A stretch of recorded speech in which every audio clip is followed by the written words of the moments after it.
ఎంతోమంది కాంగ్రెస్ రావాలి, మార్పు రావాలని కోరుకున్నారు. కాంగ్రెస్ వచ్చింది. మరి ఇప్పుడు చేస్తున్న ఈ హైడ్రా ఏదైతే ఉందో, ఈ హైడ్రా వల్ల మంచి ఉంది, చెడు ఉంది. అది అందరికీ తెలుసు. మరి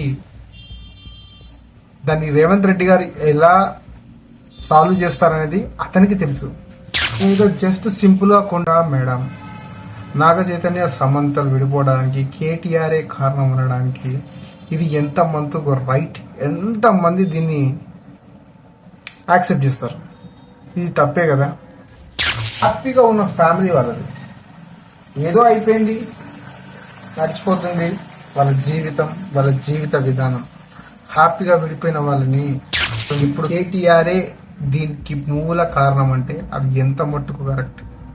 జనాలు ఎందుకు ఈ సైడ్ ట్రాక్ తప్పియడం?